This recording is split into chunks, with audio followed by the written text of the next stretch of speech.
ಗುರುಜಿ, ಕ್ಷೇತ್ರ ಮಹಿಮೆಯಲ್ಲಿ ಇವತ್ತು ನಾವು ಕಾಶಿಗೆ ಹೊರಟಿದ್ದೀವಿ. ಅಂದ್ರೆ ಕಾಶಿ ಆಗ್ಲೇ ತಲುಪಿದ್ದೀವಿ. ನಿನ್ನೆ ಬಹಳಷ್ಟು ಸೊಗಸಾಗಿ ತಿಳಿಸ್ಕೊಟ್ಟಿದ್ರಿ ಯಮನ ಒಂದು ಹಸ್ತವಿರುವಂತಹ ಒಂದು ಜಾಗದ ಕುರಿತು. ಇವಾಗ ಏನ್ ಹೇಳ್ತಿದ್ದೀರಾ? ಇಲ್ಲಿ ಎಲ್ಲ ವೀಕ್ಷಕರಿಗೆ ಒಂದು ಸೂಚನೆ. ನಾವು ಕಾಶಿ ಯಾತ್ರೆಗೆ ಹೋಗ್ತಾ ಇದ್ದೀವಿ ಅಂದ್ರೆ ಮಧ್ಯದಲ್ಲಿ ಯಾವ ಕಾರಣಕ್ಕೂ ಯಾವ ದೇವರು ನೋಡಬಾರ್ದು ಅಂತ ಯಾವ ಶಾಸ್ತ್ರನೂ ಇಲ್ಲ. ಕಾಶಿ ಯಾತ್ರೆಯಲ್ಲಿ ಯಾವ್ದು ನಡೆಯುತ್ತೋ ಅಷ್ಟು ಮಟ್ಟಿಗೆ ನೋಡತಕ್ಕಂಥ ಅವಕಾಶಗಳು. ಕೆಲವರಿಗೆ ಬೇಜಾರು ಅನ್ಸ್ಬೋದು, ಕೆಲವ್ರಿಗೆ ಏನಪ್ಪ ಎಲ್ಲೋ ಎಳ್ಕೊಂಡು ಹೋಗ್ತಾ ಇದ್ದಾರೆ ಅನ್ಸ್ಬೋದು. ಕಥೆನೇನು ಎಳ್ಕೊಂಡು ಹೋಗ್ತಾ ಇಲ್ಲ, ಇದು ನಿಜವಾದ ಜೀವನ. ಆದ್ರಿಂದ ಇಂಥ ಒಂದು ಪರಿವರ್ತನೆ ಆಗಬೇಕು ಪ್ರತಿಯೊಬ್ಬ ಮನುಷ್ಯನಲ್ಲೂ ಅನ್ನೋತಕ್ಕಂಥ ವಿಚಾರಗಳನ್ನ ಮನವರಿಕೆ ಮಾಡಿಕೊಂಡಾಗ ಜೀವನದಲ್ಲಿ ಆಗತಕ್ಕಂಥ ಆಗು ಹೋಗುಗಳನ್ನ ನಾವೇ ಸರಿತಿದ್ದುಪಡಿಸ್ಕೋಬಹುದು. ಯಾವತ್ತಾದ್ರೂ ಬಂದ ಅವಕಾಶವನ್ನ ಬಿಡಬಾರ್ದು. ನೋಡಿ, ಯಾವತ್ತೂ ಯಾರ ಮೇಲೂ ಜಗಳ ಮಾಡಕ್ಕೆ ಹೋಗಬಾರ್ದು, ಆದರೆ ಬಂದ ಜಗಳನ ಬಿಡಬಾರ್ದು. ಇದನ್ನು ಇಟ್ಕೋಬೇಕು. ಅದಕ್ಕೋಸ್ಕರ ಜೀವನ ಪರ್ಯಂತ ಪ್ರತಿಯೊಬ್ಬ ಮನುಷ್ಯ ಸ್ವಾಭಿಮಾನದಿಂದ ಬದುಕಬೇಕು. ನಡ್ಕೊಂಡು ಹೋಗೋ ದಾರಿಯಲ್ಲಿ ಯಾವುದೇ ಒಂದು ಶಕ್ತಿ ಸಿಕ್ಕಿದ್ರೆ ಆ ಶಕ್ತಿಗಳನ್ನು ಸೇರಿಸ್ಕೊತಾ ಹೋಗಬೇಕು. ಯಾವುದೇ ಒಂದು ಜ್ಞಾನ ಸಿಕ್ಕಿದ್ರೆ ಅದನ್ನು ಅಭಿವೃದ್ಧಿ ಪಡಿಸ್ಕೊತಾ ಹೋಗಬೇಕು, ಕೇಂದ್ರ ಬಿಂದುವಾಗಿ ಮಾಡ್ಕೊತಾ ಹೋಗಬೇಕು. ಅದಕ್ಕೆ ಇವತ್ತು ಮೊಘಲ್ ಸರಾಯ್ಗೆ ಪ್ರತಿಪೂರಕವಾಗಿ ಬಂದ್ವಿ. ಕಾಶಿ ಯಾತ್ರೆಯಲ್ಲಿ ಕಾಶಿ ಕ್ಷೇತ್ರಕ್ಕೆ ಬಂದು ವಾರಣಾಸಿ ಅದಕ್ಕೆ ಬಂದು ಇಳಿಬೇಕು. ಈ ವಾರಣಾಸಿಗೆ ಇಳಿಯೋಕೆ ಮೊದಲು ಮೊಘಲ್ ಸರಾಯ್ ಅಂತ ಹೇಳಿದ್ನಲ್ಲ, ಈ ಮೊಘಲ್ ಸರಾಯ್ ವಿಚಾರ ಹೇಳ್ತೀನಿ ಕೇಳಿ. ವರ್ಲ್ಡ್ಸ್ ಜಗತ್ತಲ್ಲಿ ಒಂದು ವರ್ಲ್ಡ್ ರೆಕಾರ್ಡ್ ಅನ್ನಲ್ವಾ, ಹಾಗೆ ವರ್ಲ್ಡ್ಸ್ ಬಿಗ್ಗೆಸ್ಟ್ ಪ್ಲಾಟ್ಫಾರ್ಮ್ ಇಂಡಿಯಾ. ಅಂದರೆ ಪ್ರಪಂಚದಲ್ಲೇ ಸಾಕಷ್ಟು ಪ್ಲಾಟ್ಫಾರ್ಮ್, ಅಂದರೆ 111 ಪ್ಲಾಟ್ಫಾರ್ಮ್ ಇಡೀ ಜಗತ್ತಲ್ಲಿ ಎಲ್ಲೂ ಇಲ್ಲ. ಪ್ರಪಂಚದಲ್ಲೇ 111 platform number 1, platform number 2 railway ಸ್ಟೇಷನಲ್ಲಿ ನೋಡ್ತೀರಾ, ಪ್ಲಾಟ್ಫಾರ್ಮ್ ನಂಬರ್ 3, ಪ್ಲಾಟ್ಫಾರ್ಮ್ ನಂಬರ್ 4 ಅಲ್ವಾ. ಹಾಗೆ 111 ಪ್ಲಾಟ್ಫಾರ್ಮ್ ಇಡೀ ಜಗತ್ತಲ್ಲಿ ಎಲ್ಲೂ ಇಲ್ಲ ಸ್ವಾಮಿ. ನಮ್ಮ ಭಾರತ ದೇಶದಲ್ಲೇ ಇರೋದಿದು. ಸಂತೋಷ ಪಡ್ರಿ. ಮೊಘಲ್ ಸರಾಯಲ್ಲಿ ಎಂಥ ವಿಶೇಷ ಅಂತೀರ. ಇಷ್ಟು ಪ್ಲಾಟ್ಫಾರ್ಮ್ ಅಲ್ಲಿ ಇನ್ನೊಂದು record, 10 platform, world's longest platform, ಅದು ನಮ್ಮ ಭಾರತ ದೇಶದೇ, ಇದೇ ಮೊಘಲ್ ಸರಾಯಲ್ಲಿ. ಜಾಸ್ತಿ ಏನಿಲ್ಲಪ್ಪ, 3 ಕಿಲೋಮೀಟರ್ ಅಷ್ಟೇ ಉದ್ದ ಇರೋದು ಪ್ಲಾಟ್ಫಾರ್ಮ್. ನೋಡಿದ್ರೆ 10 ಪ್ಲಾಟ್ಫಾರ್ಮು 3 ಕಿಲೋಮೀಟರ್ ಅಷ್ಟು ಉದ್ದ ಇದೆ. ಅಂದರೆ ಎಷ್ಟು ದೊಡ್ಡ ಪ್ಲಾಟ್ಫಾರ್ಮ್ ಇರಬೇಕು ಜಗತ್ತಲ್ಲಿ. ಅಷ್ಟೂ ಜನ ಅಷ್ಟು ದೊಡ್ಡ ಟ್ರೈನ್ ಹತ್ಬೋದು ಅಂದರೆ ಎಷ್ಟು ಬೋಗಿಗಳು ಬೇಕು. ನೋಡಿದ್ರೆ 111 ಪ್ಲಾಟ್ಫಾರ್ಮ್, 1, 2, 3 ಪಕ್ಕದಲ್ಲಿ. ಎಷ್ಟು ಚೆನ್ನಾಗಿರುತ್ತೆ ಅದು ನೋಡೋಕ್ಕೆ. ಸ್ವಲ್ಪನಾದ್ರೂ ಆಲೋಚನೆ ಮಾಡಿ. ನಿಜವಾಗ್ಲೂ ಇದೆಲ್ಲ ಭಾರತ ದೇಶದಲ್ಲಿ ಇದೆಯಾ ಅಂದರೆ ಸಂತೋಷ ಆಗಲ್ವೇನ್ರಿ? ನಿಜವಾಗ್ಲೂ ಎಷ್ಟೋ ಹೆಮ್ಮೆಯಾದ ವಿಚಾರಗಳು ನಮ್ಮ ಭಾರತ ದೇಶದಲ್ಲಿ ಅಡಗಿ ಹೋಗಿದೆ. ಆದರೂ ಸಹ ಜ್ಞಾಪಕ ಇಲ್ಲ, ನಮ್ಮ ಭಾರತ ದೇಶದ ಮೇಲೆ ಅಭಿಮಾನಗಳಿಲ್ಲ ಎಷ್ಟೋ ಜನಕ್ಕೆ. ಇದನ್ನೆಲ್ಲ ತಿಳ್ಕೋಬೇಕು. ಲೋಕಜ್ಞಾನ ಇಲ್ಲದೆ ಇದ್ರು ಕನಿಷ್ಠ ಪಕ್ಷ ನಮ್ಮಲ್ಲಿರ್ತಕ್ಕಂಥ ಕಾಮನ್ ಸೆನ್ಸ್ ಮುಖಾಂತರವಾಗಿ ಎಲ್ಲ ಜನರಲ್ ನಾಲೆಜನ್ನು ಥಿಂಕ್ ಮಾಡಿ ನಮ್ಮಲ್ಲೇ ಇಟ್ಕೋಬೇಕು. ಇಟ್ಕೊಂಡಾಗ ಜೀವನದಲ್ಲಿ ನೀವು ಒಂದು ಮುಂದುವರಕ್ಕೆ ಸಾಧ್ಯತೆ ಖಂಡಿತವಾಗ್ಲು. ಇಲ್ಲಿ ಮೊಘಲ್ ಸರಾಯಿಂದ ನಾವುಗಳು ಕಾಶಿ ವಾರಣಾಸಿಗೆ ಹೋಗಬೇಕಾದ್ರೆ ವರ್ಣ ಅಸಿ ಅನ್ನೋದನ್ನೇ ಕಾಶಿ ಅಂತ ಕರಿತೀವಿ. ಕಾಶಿ ಅಂದರೆ ಸಂಸ್ಕೃತದಲ್ಲಿ ಆ ಕಾಲದಲ್ಲಿ ಕಾಶಿ ಅಂದರು. ಇವತ್ತಿನ ದಿವಸ ವಾರಣಾಸಿ ಅಂತ ಹೇಳಿಬಿಡ್ತಾರೆ. ಈ ವಾರಣಾಸಿ ಅಲ್ಲ, ವರ್ಣ ಅಸಿ. ಅಸಿ ಅನ್ನೋ ಒಂದು ನದಿ, ವರ್ಣ ಅನ್ನೋ ನದಿ, ವರ್ಣ ಅಸಿ ಮಧ್ಯೆ ಕಾಶಿ. 2300 ಅಡಿ ಎತ್ತರದಲ್ಲಿ ಇದೆ ಕಾಶಿ. 2300 ಅಡಿ ಎತ್ತರದಲ್ಲಿ. ಅಂದರೆ ನೀರ್ಮಟ್ಟಿಗೆ ಮಹಾರಾಜರೇ ಕಾಶಿ ಮಹಾರಾಜರು ಅಂತ ಕರಿತಾ ಇದ್ರು. ಆ ಕಾಲದಲ್ಲಿ ಆ ಕಾಶಿ ಮಹಾರಾಜರು ಕಟ್ಟಿರ್ತಕ್ಕಂಥ ಊರೇ ಎಷ್ಟು ದೊಡ್ಡದು, 2300 ಅಡಿ ಎತ್ತರದಲ್ಲಿ. ಯಾಕೆ ಗೊತ್ತಾ ಕಟ್ಟಿದ್ರು? ಮುಂದಾಲೋಚನೆ. ಗಂಗೆ ಇಷ್ಟು ಜೋರ ಆಕಾರದಲ್ಲಿ ಬಂದರೆ, ಆ ಪ್ರವಾಹ ಬೀರಿದ್ರೆ ಅವಳು ಸಾಧಾರಣವಾಗಿದ್ದಾಗ ಗಂಗೆ ಎಷ್ಟಿರ್ತಾಳೆ ಗೊತ್ತಾ? 1200 ಫೀಟ್, 700 ಫೀಟ್, 1200 ಕೆಳಗೆ, 700 ಫೀಟಿಂದ ಹಿಡಿದು ಜಾಸ್ತಿ. ಅಂದರೆ ಸಾಧಾರಣವಾಗಿ ನೀವು ಬೆಳಗ್ಗೆ ಹೊತ್ತು ನಿಂತ್ಕೊಂಡ್ರೆ ಗಂಗೆ ಹತ್ರ ಕೂತ್ಕೊಂಡಿರಿ. ಗಂಗೆ ಹತ್ರ ಕಾಲಾಡಿಸ್ಕೊಂಡು ಕೂತಿರ್ತೀರ. ಒಂದು ಪುಟ್ಟ ಆಂಜನೇಯನ ದೇವಸ್ಥಾನ ನೋಡಿರ್ತೀರ. ಬೆಳಗ್ಗೆ ಹೊತ್ತು ಬೆಳಗ್ಗೆ ಕೂತಿದ್ದೀರ, ಗಂಗೆಯ ದಡದಲ್ಲಿ ಕೂತ್ಕೊಂಡು ಹೀಗೆ ಹಾಗೆ ನೋಡ್ತಾ ಇರ್ತೀರ. ಒಂದು ಪುಟ್ಟ ದೇವಸ್ಥಾನ ಕಾಣುತ್ತೆ. ಸಾಯಂಕಾಲ ನೀವಿದೇ ದೇವಸ್ಥಾನ ಹತ್ರಕ್ಕೆ ಬನ್ನಿ, ಆ ಬೆಳಗ್ಗೆ ನೋಡಿದ ಗುಡಿ ನಿಮಗೆ ಕಾಣಲ್ಲ. ಎಲ್ಲಿ ಮಾಯ ಆಗತ್ತೆ ಅಂತಲ್ಲ, ಇಲ್ಲಿ ಮಾಯಾಜಾಲ ಏನಿಲ್ಲ. ನೀರು ತುಂಬೋಗಿ ನೀವು ಇನ್ನೊಂದು 4 ಮೆಟ್ಲು, 5 ಮೆಟ್ಲು, 10 ಮೆಟ್ಲು ಹಿಂದಕ್ಕೆ ಹೊಟ್ಟೋಗಿರ್ತೀರ. ಅಂದರೆ ಬೆಳಗ್ಗೆ ಕೆಳಗೆ ನಿಂತಿರ್ತೀರ 700 ಅಡಿಲಿ, ಸಾಯಂಕಾಲ ಆಗ್ತಾ ಇನ್ನೊಂದು 100 ಅಡಿ ಮೇಲಕ್ಕೆ ಹೋಗಿ ನಿಂತ್ಕೊಂಡ್ಬಿಟ್ಟಿರ್ತೀರ. ಅಷ್ಟು ನೀರು ಹೆಚ್ಚಾಗ್ಬಿಡುತ್ತೆ ದಿನ ಸಾಯಂಕಾಲ ಸಾಧಾರಣವಾಗಿದ್ದಾಗಲೇ.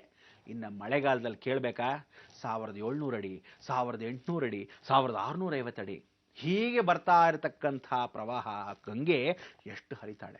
ಈಗ ಕಲಿಯುಗದಲ್ಲಿ ಜಾಸ್ತಿ ಏನಿಲ್ವಂತೆ, 2000 ಕಾಶಿ ಮುಳುಗ್ ಹೋಗುತ್ತೆ. 2300 ಅಡಿ ಯಾವ ಮೂಲೆಗೆ ವಿಶ್ವನಾಥನ ತೊಳೆದು ಸ್ನಾನವನ್ನ ಮಾಡಿಸ್ತಾಳಂತೆ ಗಂಗೆ. ಅಂದರೆ ಎಷ್ಟು ಎತ್ತರಕ್ಕೆ ವಿಶ್ವನಾಥನ ಕಟ್ಟಿದ್ರೆ ಈ ಗಂಗೆ ಅಲ್ಲಿ ಬಂದು ಮುಟ್ಟಿ ಸ್ನಾನವನ್ನ ಮಾಡಿಸ್ತಾಳೆ. ಅಂದರೆ ಅದಕ್ಕೆ ಕಲಿಯುಗ ಪ್ರಕೃತಿಯ ಲಯವಾಗೋ ಸಮಯಕ್ಕೆ ಇದೆಲ್ಲ ಜ್ಞಾಪಿಸ್ಕೋಬೇಕು. ಇಲ್ಲಿ 64 ಘಾಟ್ಗಳಿದೆ ಕಾಶಿ ಕ್ಷೇತ್ರದಲ್ಲಿ. ನೀವು ಸ್ಟೇಷನ್ನಿಂದ ಟಾಂಗಲ್ಲಿ ಬರಬೇಕು. ಯಾವ ಕಾಲಕ್ಕೂ ಆಟೋಗಳಲ್ಲಿ ಬರಬೇಡಿ, ಹೋಗಬೇಡಿ. ಯಾಕೆ ಅನ್ನಿ, ಭಾಳ ಮೋಸನಪ್ಪ.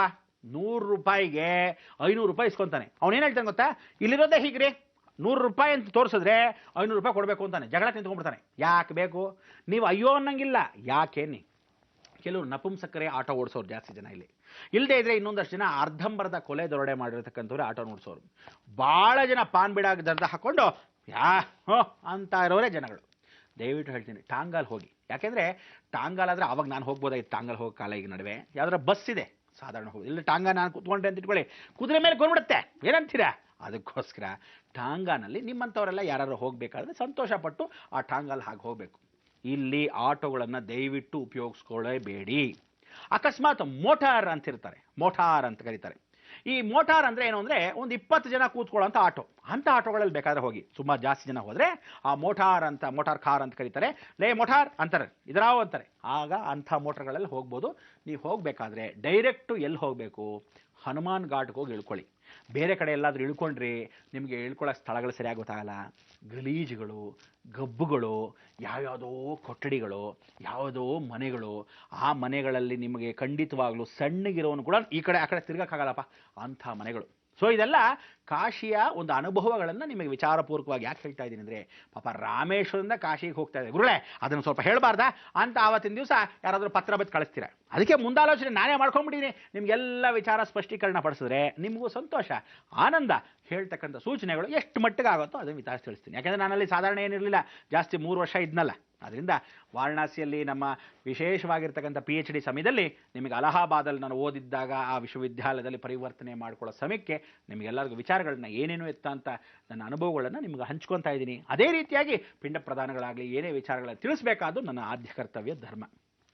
ಇಲ್ಲಿ ನೀವು ಆ ಮೋಟಾರ್ ಕಾರದಲ್ಲಿ ಹೋದಾಗ ಇಳ್ಕೋಬೇಕಾದ ಹನುಮಾನ್ ಘಾಟ್. ಇಲ್ಲಿ ಸಾಕಷ್ಟು ಜನ ದಕ್ಷಿಣದಿಂದಾನೇ ಹೋಗಿ ಸೆಟ್ಲ್ ಆಗಿದ್ದಾರೆ. ಭಾಳ ಜನ ಇಲ್ಲಿ ಬ್ರಾಹ್ಮಣರಾಗಲಿ, ಕ್ಷತ್ರಿಯರಾಗಲಿ, ವಿಶೇಷವಾಗಿ ಲಿಂಗಾಯತ ಜನಗಳಾಗಲಿ, ಎಷ್ಟೋ ಮಠಾಧೀಶ್ವರರಾಗಲಿ, ವೀರಶೈವ ಮಠದವರಲ್ಲಿ ಇಲ್ಲ, ಭಾಳ ಜನ ಈ ಹನುಮಾನ್ ಘಾಟಿಂದ ಹಿಡಿದು ಈ ಕಡೆವರೆಗೂ ಎಲ್ಲರೂ ಇಳ್ಕೊಂಡಿರ್ತಕ್ಕಂಥ ಅವಕಾಶಗಳು. ಚಂದ್ರಮೌಳೇಶ್ವರನ ದೇವಸ್ಥಾನ ಇದೆ, ಕಂಚಿ ಮಠ ಇದೆ, ಈಶ್ವರನ ದೇವಸ್ಥಾನ ಇದೆ. ಎಲ್ಲ ಭಾಳ ಚೆನ್ನಾಗಿ ಸಂತೃಪ್ತಿಪೂರ್ವಕವಾಗಿ ನೀವುಗಳಲ್ಲಿ ಹೋಗಿ ಇಳ್ಕೋಬೋದು. ಇಲ್ಲಿ ಪ್ರತಿಯೊಬ್ಬರ ಮನೆಯಲ್ಲೂ ಶ್ರಾದ್ದ ಕಾರ್ಯವನ್ನು ಮಾಡಿಸ್ತಕ್ಕಂಥವರೇ ವಾಸವಾಗಿದ್ದಾರೆ. ಶ್ರಾದ್ದ ಕಾರ್ಯ ಅಂದರೆ ನೋಡಿ, ಶುಭ ಅಶುಭ ಅಂತ ಕರಿತೀವಿ. ಎಲ್ಲರೂ ಪ್ರೇತ ಸಂಸ್ಕಾರಗಳನ್ನು ಮಾಡಿಸೋರು ಶುಭ ಕಾರ್ಯಗಳಿಗೆ ಬರಲ್ಲ, ಶುಭ ಕಾರ್ಯ ಮಾಡಿಸೋರು ಪ್ರೇತ ಕಾರ್ಯಗಳು ಬರಲ್ಲ. ಯಾಕಂದರೆ ನೋಡಿ ಏನಾಗುತ್ತೆ, ಒಂದೊಂದು ಸಮಯ ಅಕಸ್ಮಾತ್ ಇವನು ತಿಥಿ ಮಾಡ್ತಾ ಇರ್ತಾನೆ ಅಂತ ಇಟ್ಕೊಳ್ಳಿ, ಯಾರ್ದೋ ಪಾಪ ಪಿಂಡ ಇಡ್ತಾ ಇರ್ತಾನೆ. ಇಂಥ ಸಮಯದಲ್ಲಿ ಓಂ ಅರ್ಘ್ಯಂ ಸಮರ್ಪಯಾಮಿ ಅನ್ನಲ್ಲ, ಅರ್ಘ್ಯಂ ತರ್ಪಯಾಮಿ. ಇವನು ಇನ್ನೊಬ್ಬನ ಪಿಂಡ ಇಟ್ಬಿಟ್ರೆ ಏನು ಮಾಡೋದು? ಬದುಕಿದ್ದೊಂದು ಹಾಗಾಗ್ಬಿಡುತ್ತೆ. ಅದಕ್ಕೆ ದೇವ್ರ ಮಂತ್ರ ಇದ್ದ ಸಮಯದಲ್ಲಿ ಆಚಮ್ಯಾಂ ಸಮರ್ಪಯಾಮಿ ಅಂತ ಇವನ್ ಮಂತ್ರ ಹೇಳಕ್ಕೆ ಆ ಮಂತ್ರ ಬದಲು ಅಪಶಬ್ದ ಬಂದ್ಬಿಟ್ರೆ ಏನು ಮಾಡೋದು? ಹಾಗೆ ಅರ್ಘ್ಯಕ್ಕೂ ತರ್ಪಣಕ್ಕೂ ವ್ಯತ್ಯಾಸ ಇದೆ ನೋಡಿ. ಒಂದು ಚೂರು ವ್ಯತ್ಯಾಸ ಚೇಂಜ್ ಆಗೋಯ್ತು, ಬದುಕಿದ್ದವನು ಸತ್ತಿದ್ದವನು ಮೇಲಕ್ಕೆ ಹೋಗ್ಬಿಟ್ಟ. ಅದಕ್ಕೆ ಜೀವನದಲ್ಲಿ ಇವನ್ನ ಆ ಪೂಜೆ ಕರಿಬಾರ್ದು, ಅವನ್ನ ಈ ಪೂಜೆ ಕರಿಬಾರ್ದು. ಇದು ಸಂಸ್ಕಾರ ಮೊದಲಿಂದ ಬಂದ್ಕೊಂಡ್ಬಿಟ್ಟಿದೆ. ಅದರಿಂದ ಪ್ರತಿಯೊಂದು ಆಚರಣೆ ಇಂತಿಂಥವರೇ ಮಾಡಬೇಕು ಅಂತ ದೊಡ್ಡ ಹಿರಿಯರು ಆ ಕಾಲದಿಂದ ಮಾಡ್ಕೊಂಡು ಬಂದಿದ್ರು. ಆ ಪದ್ಧತಿಗಳನ್ನ ನಿಮಗೆ ಹೇಳಿದ್ರೆ ಅಷ್ಟೇ ಹೊರತು ಯಾಕೆ ಏನು ಅಂತ ಪಾಪ ಅವ್ರಿಗೂ ಗೊತ್ತಿಲ್ಲ, ವಿಚಾರಗಳನ್ನು ತಿಳ್ಕೊಂಡಿಲ್ಲ. ನೀವಿಷ್ಟು ವಿಚಾರ ಮಾತಾಡ್ಕೊಂಡ್ವಿ, ಹನುಮಾನ್ ಘಾಟಲ್ಲಿ ಬಂದಿದ್ದೀರಾ, ಅಲ್ಲೆಲ್ಲ ಕೊಠಡಿಗಳಿದೆ, ಎಲ್ಲ ಮಠಗಳಿದೆ, ಯಾರ್ಯಾರಿಗೆ ಎಲ್ಲಿ ಬೇಕೋ ಇಳ್ಕೊಂಡಿರಿ, ನಿಮ್ಮ ಅನುಕೂಲ ಸೌಕರ್ಯಗಳು ನೋಡ್ಕೊತಾರೆ. ಈಗ ಬಂದೆ.